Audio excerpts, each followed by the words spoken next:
Howdy, everybody. Welcome on into the cargo bay where it's time for a little bit of hobby talk. Hobby talk. How are you, BC? I'm doing pretty good. AB, how you doing, man? I'm great. Let's check out what I we forgot got. I was gonna stop asking you that question just to avoid any conflict. It's okay. I'm fine. But guess what, BC? We got a lot of things to talk about today, as usual. Of course we do. We're gonna talk about the hot Ahsoka Tano foil. You're gonna need burn cream. It's so hot. We got some changes to the living set that I'm excited to chat about, and we got polls and comments as usual. I don't think we have PC highlights today. Could be wrong. But we are going to induct another card into the Cargo Bay Hall of Fame. And before I forget here, like and subscribe. And also check out that google.com link that drops every time I activate the slideshow.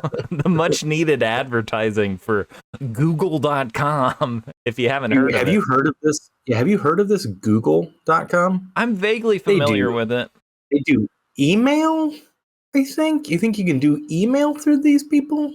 Email, documents. Seems interesting. Their search engine is much less effective than it was several years ago, from my experience. I'm an Ask Jeeves man myself, so I don't really fool around with that too much. Jeeves is the gentleman's search engine, of course. I always wanted an internet butler to fetch my search results when I was looking for something. Do you remember Alta Vista? Was that a thing? Yes. Not intimately, but the name rings a bell, yeah. I never used it. I think maybe it predates Google even. I just remember being like in a fourth grade classroom and a guy being like, dude, I saw a picture of a naked woman on Alta Vista. You can just type in naked lady. The 90s cool, were a wild time for the burgeoning internet, I will say. All right, let's move along. Suppose I shan't reminisce about fourth grade pervs any further. But one thing I didn't cover on the docket, BC, or at the top there, is I wanted to look at some high tech sales. Should have said that up top. Yeah. Yeah. And they're coming in thick and fast, huh?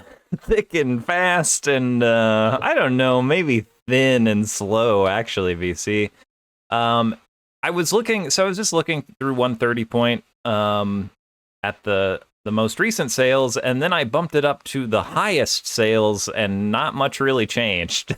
There haven't been a lot of high dollar cards moving out of high tech. So, we got a blue 28 of 50 Ray here sold for $60, which is definitely on the higher end.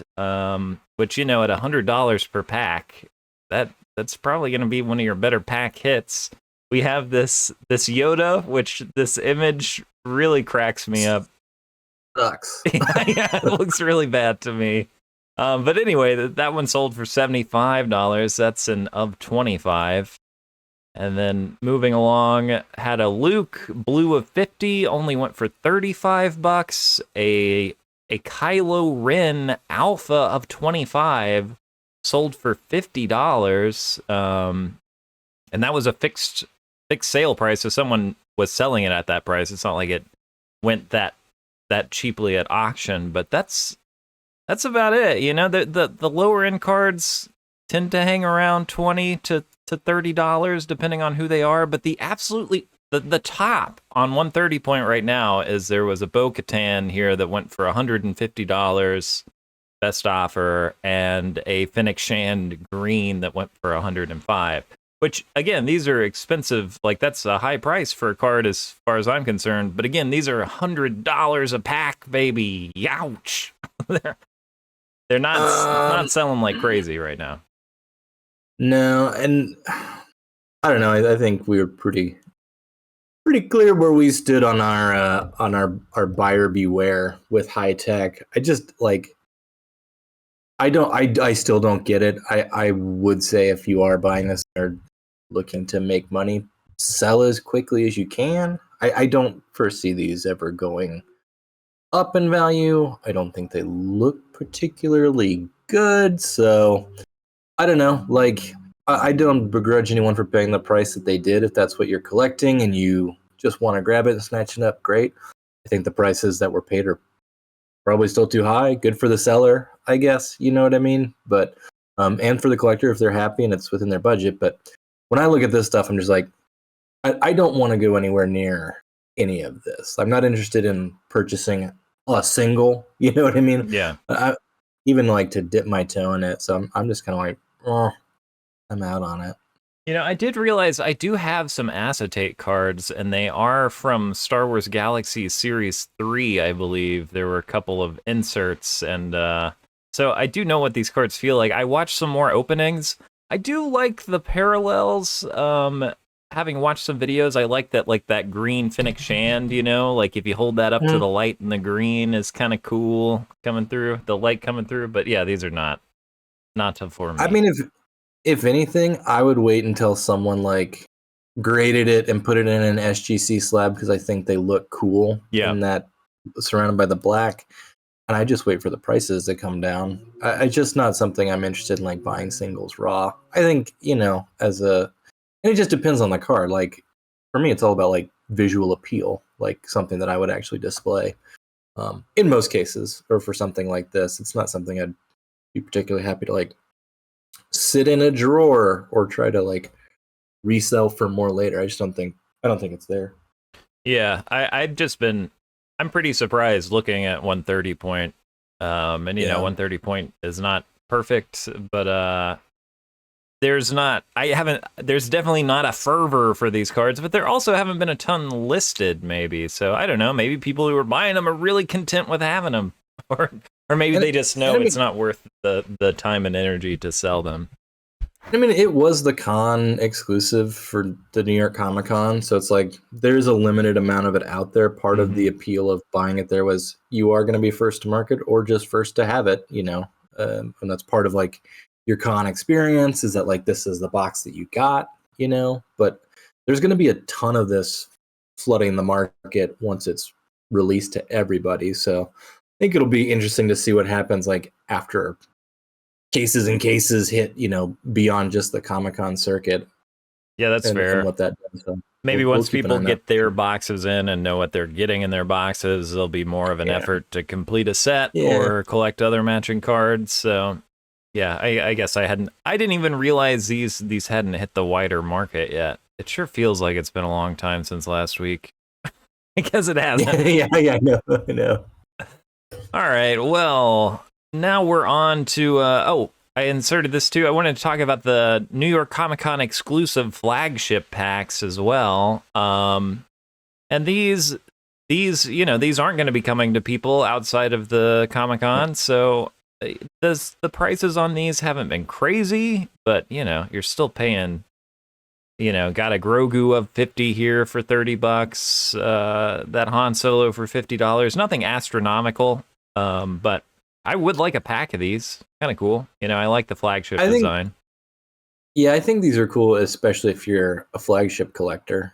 Like, and you know, it's a lot easier to be a flagship collector just because of accessibility and price point. I mean, we opened. Did you open a super?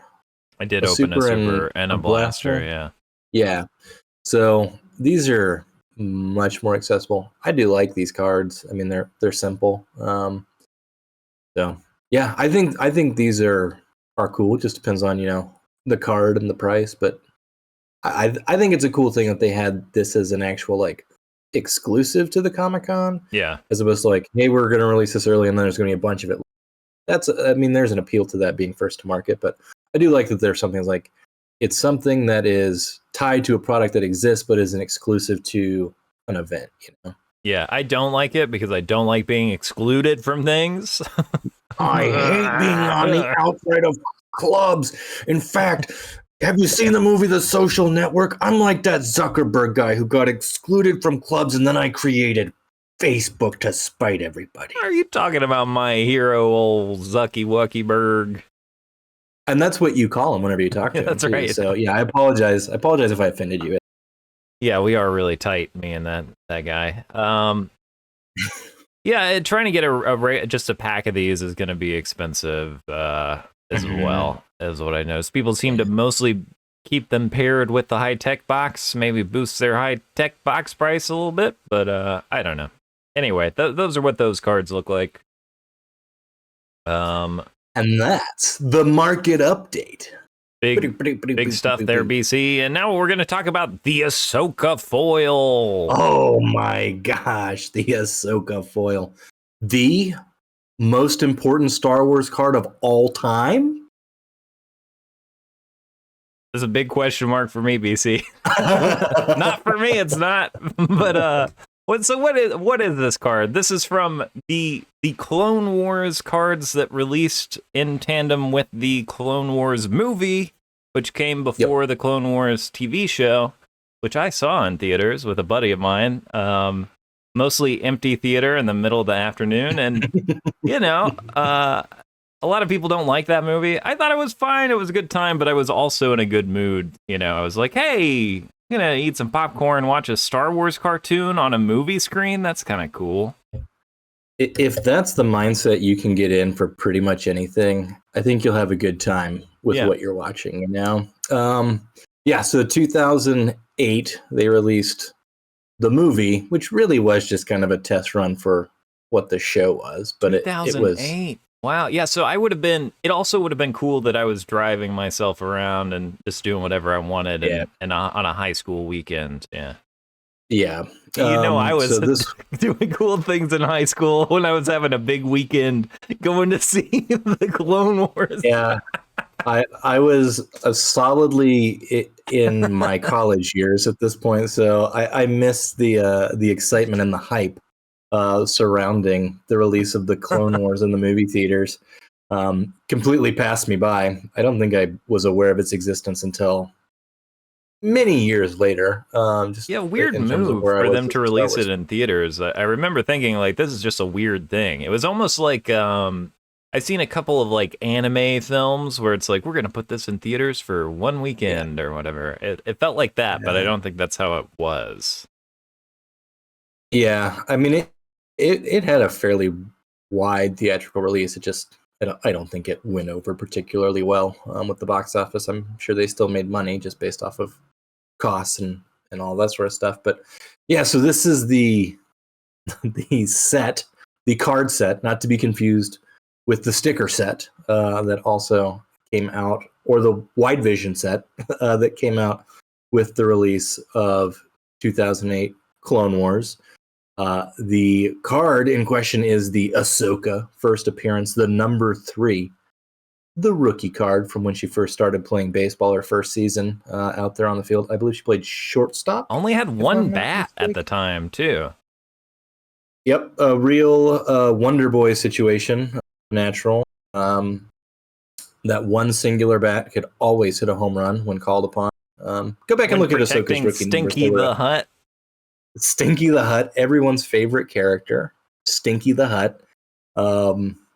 Jabba's son? Nephew? Godson? I cannot remember. I'm pretty sure. I tried to rewatch that movie once, and I was like, I think I'd just rather watch an episode of the Clone Wars and remember enjoying it at the time. Yeah, no, watching the show is much better, I think. But yeah, so this is the number 3 card from the set. This is the foil parallel. These are numbered out of 205. And boy, oh boy, are they like hen's teeth and hot to trot. We've got a couple of recent sales on these bad boys. There was one that was sold for a best offer of $650 raw. And there was another one that sold for $1,260.87. Yeah, so this was a huge sale, obviously, for this card. I think for me, a little bit of sticker shock. I don't know about you. Yeah, I mean, I have been witness to some of the hype around this card. I have hidden myself away from discords where discussions about cards take place because I'm going through things in my life and not really. I have no money to spend on cards, but yeah, I mean, I get it. This is the first appearance of Ahsoka. It's an early numbered card. I was telling you that to me, this is kind of like when people collect Funko Pops, where I'm like, okay, I see that you like that and that this has value because someone is willing to pay this much for this thing you have, but I do not care about it at all. Like this is just not my. Yeah. And as far as Star Wars cards go, like, it's an okay looking card to me. Like it's a strong character card. I don't have interest in the movie, and I don't, I don't know. At this price range, not something I'm looking to collect. But also that's just because I wouldn't want to collect a lot of the cards from this. This isn't a set I would want to complete or anything. So yeah, I don't know. It's fine. I don't understand why it's worth this much money. It is numbered. Yeah. There is scarcity. I do imagine that there aren't a ton of these that stayed in the hands of collectors versus children buying them. Right. Yeah. I mean, there's built-in scarcity, right? It's a numbered parallel, which of course makes it more valuable. It's got a foil finish. I haven't seen the foil finish on these in person. The images, I can't really tell how much more dazzling it is in person, or how different it is from the base. I think it's cool. Again, like you, I'm priced out of this market completely, so I don't really pay that much attention to it. I do think there's a lot of chicanery regarding this card and the market itself. So like, fine, whatever, like have fun and judge the troglodytes who don't understand the importance of the card. I think it's important. I think it's fine. I just don't think it is as valuable now as the prices that it's being sold for. Yeah, I would not jump in that pool. But again, it's also I don't claim to understand it at all because this isn't something I care to have in my PC. Yeah, if you want to hit the click button, I think you're going to get a little pop up, a little. My spidey senses are going off there a little bit. I mean, to me, it's like, yeah, if you're someone who's holding this and you want to sell it for more, I understand playing up the importance of it. Oh no, we got that being said. You like that? Yeah, that being said, who you're selling it to, like, how big is the market for this card? I don't know. I obviously have no financial interest in it. I don't see there being a huge amount of demand outside of a small group, which most of the people in that group are the ones who are saying, yes, this card is important. I agree it's an important card. But if you're like laying your stake that this card is going to be worth $5,000 or $4,000, I don't know that it's there. I wish you the best of luck with the sale. I do think you can get a pretty penny for it. Obviously, it was bid up to $1,200 last night for a raw copy of the card. If it grades out of 10, it's the only one in the world. Amazing, like cool. There's additional scarcity to that. I don't know. I've been kind of like, the pump on it has been, I don't know, the price of it is, I guess, shocking to me. But everything is shocking to me when my budget is like as low as it is. So maybe I don't have any room to comment on it. I just thought it was worth mentioning. I mean, if something goes to auction and the auction is paid through and everything's on the up and up with an auction, that makes, whatever. That's how auctions work. Again, I don't know how many of these are floating around. So I guess if you're one of the only people out there who has one to sell, great. And if you got, I also always say, if you're an adult who is paying a lot of money for a piece of cardboard and you don't know what you're getting into, that's your problem, right? Like that's, like there used to be a lot on the Facebook group. There used to be like a lot of policing of asking prices and, and I mean, that's fair. I don't want to see people get taken advantage of. but also I'm like, you're talking to an adult. Presumably, you're warning an adult from spending $300 on a piece of paper, which they should already be warned. Spending $300 on a piece of paper is a weird thing to do. Like already, like maybe can be a silly proposition. make sure you know So- what you want. And I've spent that much money on pieces of paper before, but I knew Right. exactly Yeah. what I was buying and the risk that I Right. was taking or whatever. Mhm. I agree. Yeah. I just think, personally, the risk you're taking at the asking prices or the expected prices might be a little high and probably could come back to some sense of normalcy. I just don't think the card is as valuable, is this valuable. I think it's cool. I think it's great. In no world do I think anyone should ever pay $4,000 for this card. No. That's just me. Maybe I am the price police. I'll put on my price police hat. In fact, we can go back to our days on stage when you and I were Lock, stock, assigned and to the same barrel. precinct. We were assigned to the same precinct and do some police work on here. But again, I wish everyone the best of luck with this cards. Don't get caught holding the bag for too long. It's a lot of money for me, but it's not a lot of money for other people. So I mean, I guess do what you want. yeah, if No, this is it's- something, if you're a collector who's buying this because you were actually trying to collect this card, right? You know, like if you actually just want the card to have in your collection, Yes.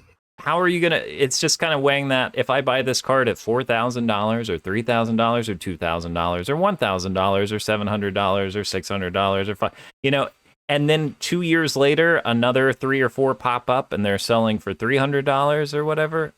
Are you gonna feel bad, or are they never gonna pop up ever again? I don't know. Right.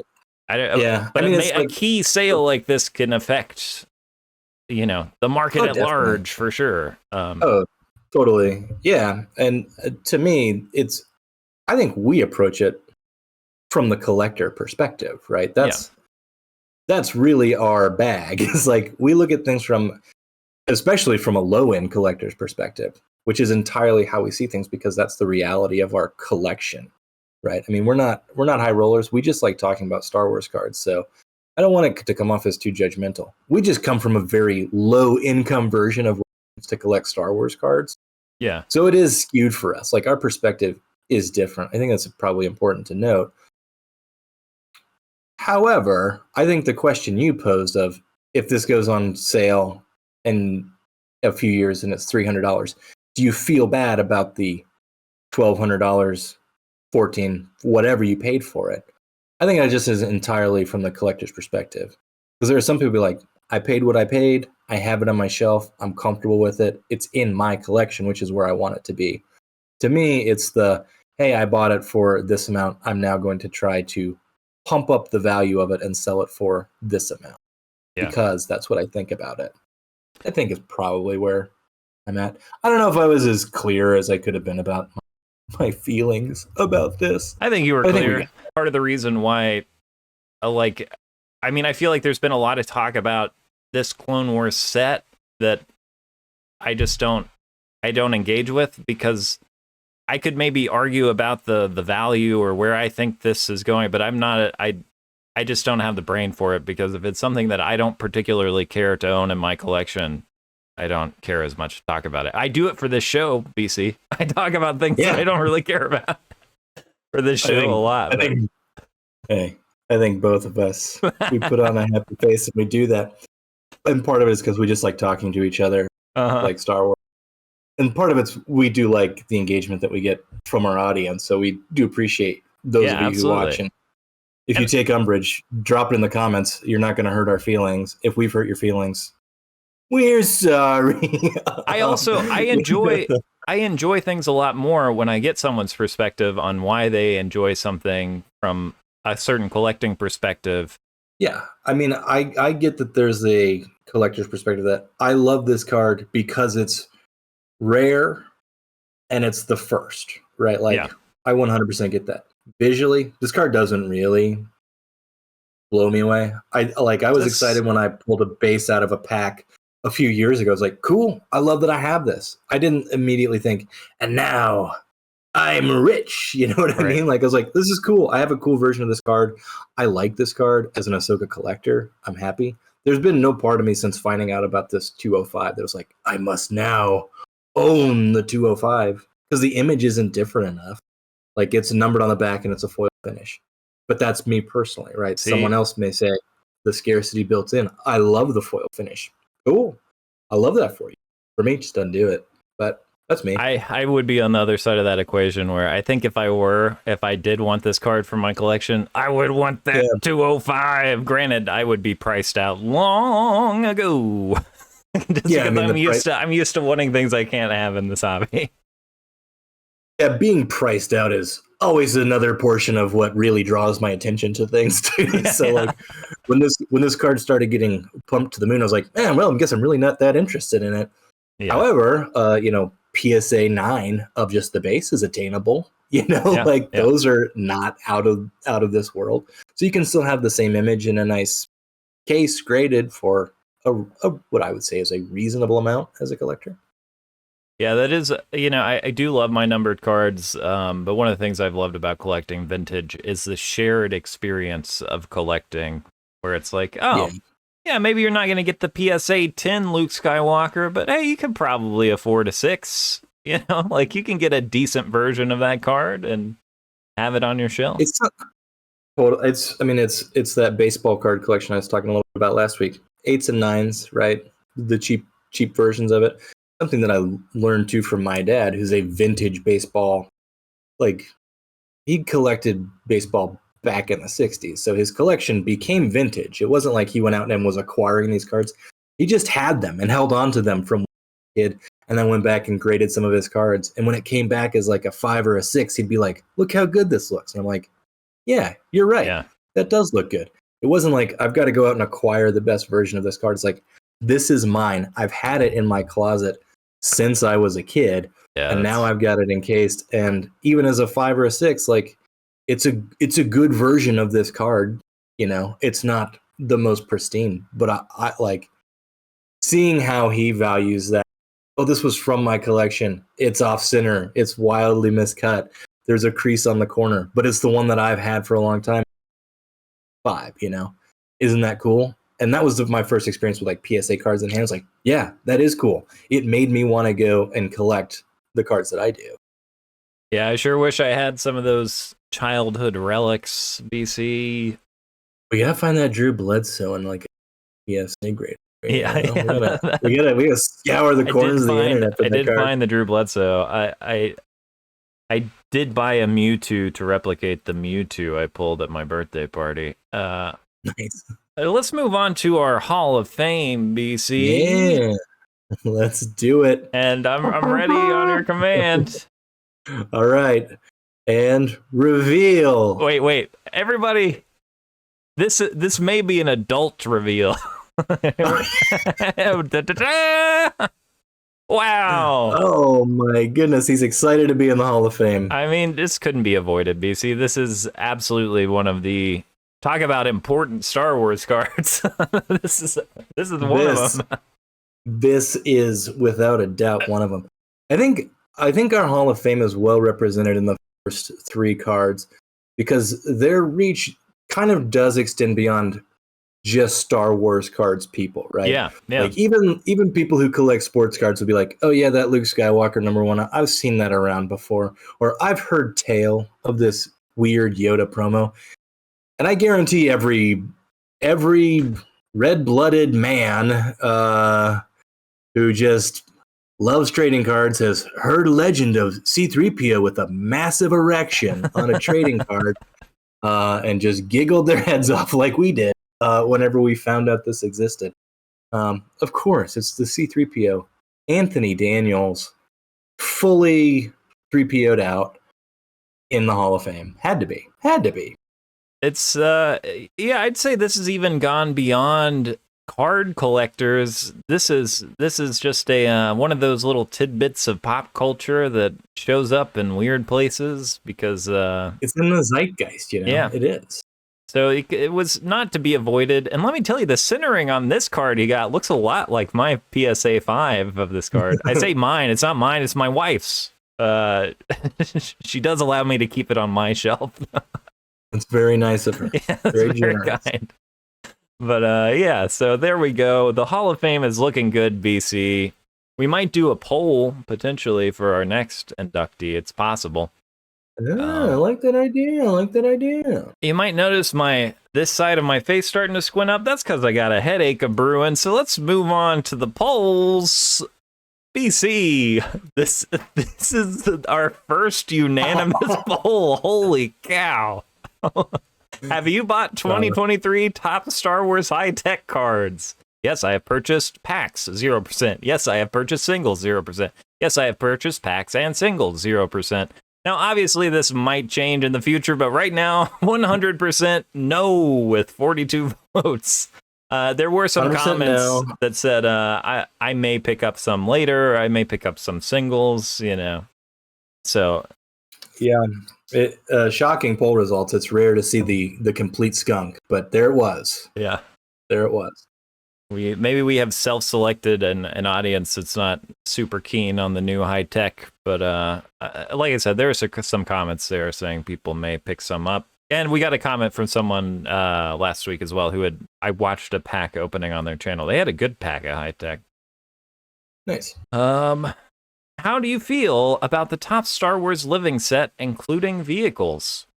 Could this be a foreshadowing of a slide to come? Yeah, I was certain that the polls came after the living set, but yeah, we might have some vehicles for the first time in living set, and 41% vehicles are cool.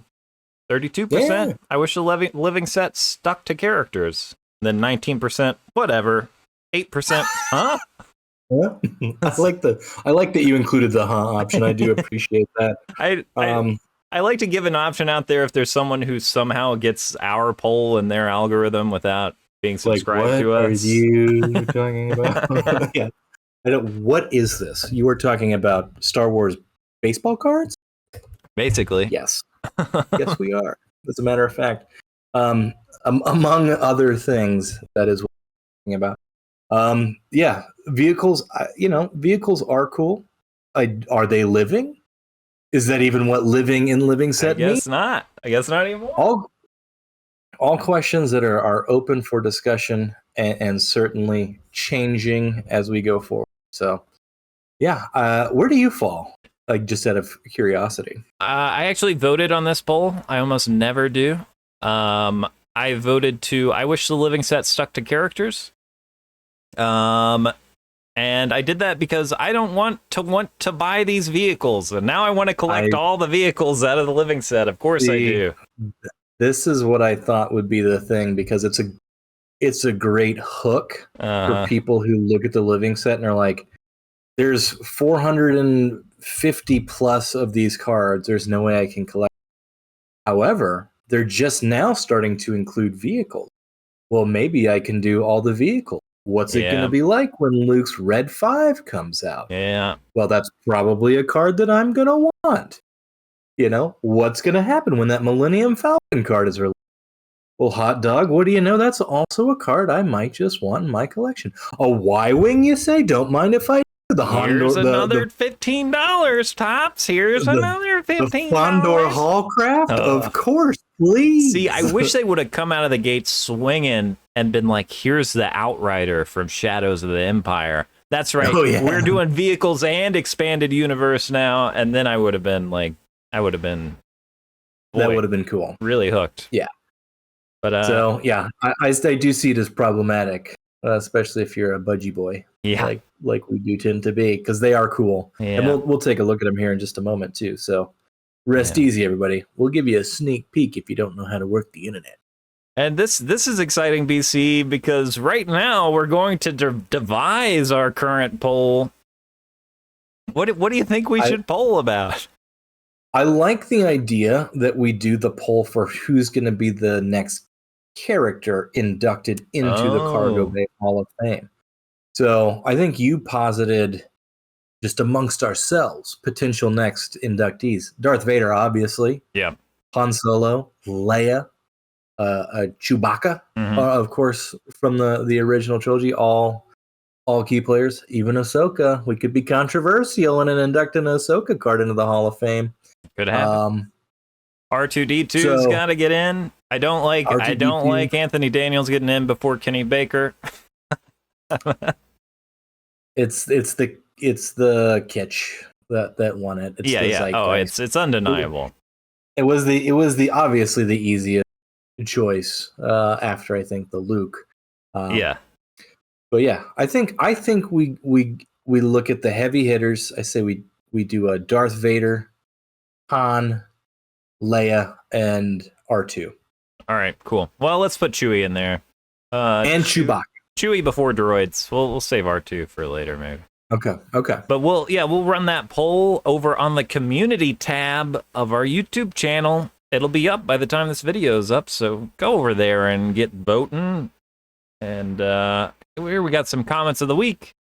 GI History Handbook said, wild. I was just thinking about those Pepsi cans because I came across my old Pepsi episode 1 promo baseball cap. I got it after mailing in bottle caps. Incredible. There were also randomly inserted gold Yoda cans that could be redeemed for cash. Never did find one. Do you remember that? I had forgotten. I do not remember the gold Yoda can. I'm sure in my brain I would have seen some sort of end aisle display that said look out for the gold Yoda can. For the eagle-eyed viewers, you will notice we did include can on our very first plug slide. For the start of this video if you want to watch us try to parse the Ahsoka situation for 20 minutes again. Just roll this right back. Watch two broke dudes struggle through trying to talk about a card that sold for way too much money. You can do that. Or if you just want to go look at a sweet can, we've got that on the first slide as well for you. I think the can looks super cool, but a 20 spot for a Pepsi can back in the day? Yeah, pretty cool. I get it. I remember, I mean, I was 8 years old or whatever. I did rattle a memory in the back of my head of, oh my gosh, what if I got that $20 can? What if I got a $20 can of Pepsi? Rich. Like, I wasn't even a Pepsi drinker, like growing up, like Pepsi wasn't in the house. But for this event, like I had these Star Wars cans in the house because I'm certain I would have asked for them. You know what I mean? I think I got a one-off at a gas station, but we were firmly you went to the quarter machine outside of the Walmart to get your soda can. Yeah. The Dr. Thunder. We were stocked with Dr. Thunder. Anything with the Kroger branding for soda was just good enough for us. So a super cool memory. I love that the GI History Handbook still has the hat. Our buddy Levi, go check out his Well-Adjusted Horror podcast since we're still currently in the month of October. I went to their place not too long ago where he grew up, and he still has on the hat rack a Phantom Menace Star Wars cap. And I'm like, that is awesome. Dope. That's awesome. Yeah, super sick. The reason I have my Mark Hamill autograph is because of a Star Wars hat that I wore to a football game, which led to connecting with someone who got me that autograph. But I think it was just a generic. I wish I still had it. It was Episode 3 era, but I think it might have just been a generic Star Wars hat. We also got a comment. Swag. Yeah, that's what I was going to say. The swag, those connections, they'll get you out in the world. I'm going to share a quick story because, hey, why not? I was wearing, it wasn't even a Star Wars shirt. I was wearing a NASA shirt when I went to the Staples in Little Rock, where Adam Driver's dad works. Oh, yeah. And I was getting copies made for a class I was teaching. And he's like, do you like Star Wars? Which threw me off guard because I wasn't wearing a Star Wars shirt. To be fair, it was a NASA shirt, so space thing. There's a connection there. And I was like, yeah, I do. Good guess. I do, in fact, love Star Wars. And he was like, I'm Kylo Ren's dad. I was like, what? And I talked to this guy at the Staples for like half an hour about it. That's another friend of mine had basically the same experience, but it was a little bit earlier on. It was, like I think before episode 7 came out. But it just like a wild thing to slowly realize that this man was not lying to him and being like, Totally. "Oh, you mean your son is the new Darth Vader, basically, like the most important villain on the face of the planet right now?" That's a wild thing. That's insane. In the circles I run in, I'm used to being, spun a tale in front of me, and most of the time I'm like, yeah, great. It became obvious when I was talking to him that this was a father who was proud of not only his son, but his daughter that he was telling me about too. I was like, "Oh, you're just a proud dad working at the Staples. Like, I think that's great. Yeah, you seem to really love your son." Yeah, it was super cool. I remember he just wanted to share that with me. There was a rumor when I first moved out here that part of episode 8 was going to be shot in Arkansas. Because of the Adam Driver connection, like up in the forests in Arkansas. And I remember being like, "You're telling me I moved to Los Angeles and they're going to go shoot Star Wars? If one of my buddies winds up being an extra in the background of Star Wars, I'm going to be so mad."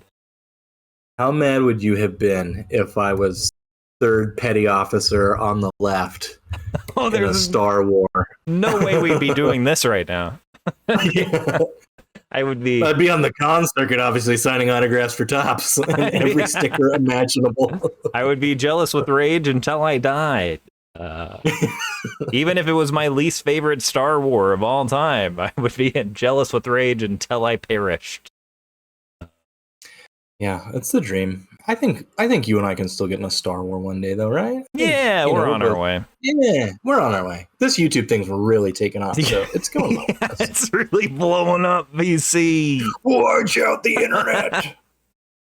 It was awesome. It was awesome because we did this for 2 years to literally nobody, and then we got a little surge, and we were like, "I wonder when the market for Star Wars cards is going to cap out."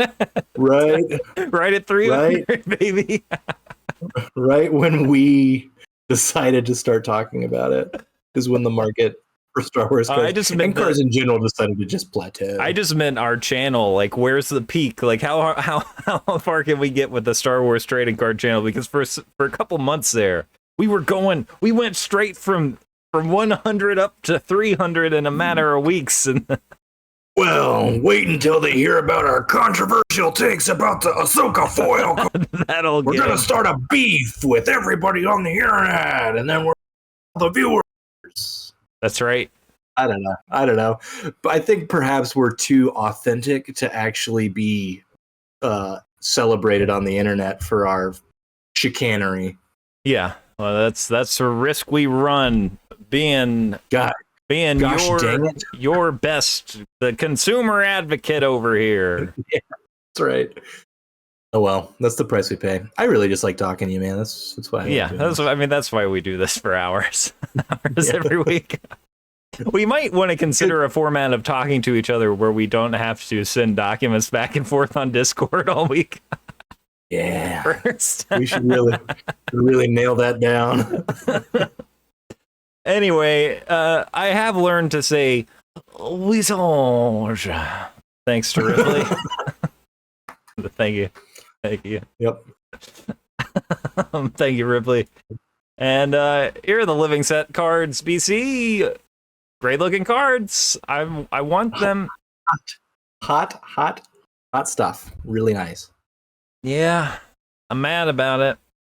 I don't want to, because I am just broke to the point of like I cannot buy these, so I will not be buying them. So in about a year from now, I mean I hope I have some income in a year to dispose on trading cards. I'll be like, how much is it going to cost me to buy all the vehicle cards they put out? Well, and hey, none of you super kind-hearted viewers sent him these. I got this one. Okay, I got BC, send it to me. I'll take your generosity, dang it. I got this one. Thank you, BC. I'll take it. I want them. Come on. I want the living set vehicles. They look awesome. I mean, they're super cool. I we haven't yet talked about the vehicle's set. That will be coming up in our set guides. But when you want the cargo bay pump, when you want to see the cargo bay reach deep into the throes of what it means to pump a set, just wait for vehicles, baby. Just wait for vehicles. You just wait. We're gonna get those cards up to $3 a piece in no time. Oh, whoa. What do you have any critiques of these, BC? Would you have preferred different vehicles? Do you think it's a good place to start? I think it's a good place to start. I think they've always been kind of interesting with like their selection of how they do the living set and what's in there. But I think they're both. I mean, Vader's TIE Fighter is awesome. I would have maybe looked at doing, 2 horizontals. Yeah. With an AT-AT even before the AT-ST. But I'm sure they are in the works, and we've got these. So I think the vehicle's sort of subset of the living set is cool. Yeah. I'm looking forward to seeing what they pump out. And I guess that's it, BC. Bye forever. Holy smokes, if you're still here, like and subscribe or leave an angry comment about how mad the cargo bay made you today. Or that would be nice. How much you think we're really, really smart, charming, just all around a fun hang for an extended period of time on the YouTube. We also like hearing that too. I did give my mother a link to this show, and I said, as long as you don't watch before a certain period of time, you won't be disappointed in me. There's a certain, we cleaned up our act and got things together. Yeah. I still haven't gotten any nice comments from my mom. Get in the comments, Mom. And I noticed she hasn't subscribed either, because the subscriber, it's dead. It's just not happening. So. It's absolutely stale. Thank you to the few people who have subscribed recently. Much appreciated. Hey, it's not that we don't appreciate you. We just want you to tell 10 to 50 of your friends each, okay? That's all. Yeah. Yeah, and make sure that they have some like industry connections to advertisers. Right. Yeah. I mean, think about, so our view retention is like typically about half the video length for whatever we post, which is pretty good. That's pretty good average viewer retention for YouTube. Yeah. But it does become hard to make those brand sales when you're like, I can guarantee you 50% watch time on 200 views. And only 200 views. In perpetuity. Forever. But that watch time, right? I don't want to sound ungrateful. I have a lot of fun on the cargo bay. I'm very grateful we do have people who watch the show and who comment. It has just been very funny as of recently, because there was like consistent growth for a long period of time, and then it just Listen, if you're still here, you're one of the true cargo babies. Yes. You're probably a true blaster boy. So this is a little insight into our brains, where we do put in a shocking amount of work and each week to do this. So we appreciate those of you who are here for sure. But tell 50 to 100 of your closest personal. Can you imagine the next time you're at a party? And also our age demographic. I think these are all grown people. Yes. Like, hey viewers, hey man, just so you know, you're all basically older than us. you're all our age or older for the most part. Yep. You are 100% male. Yes.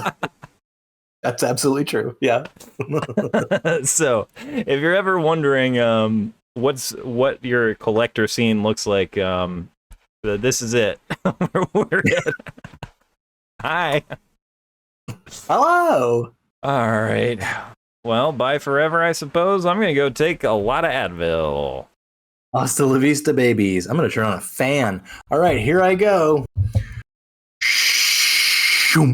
Really glad you said, here I go. I almost forgot about the door.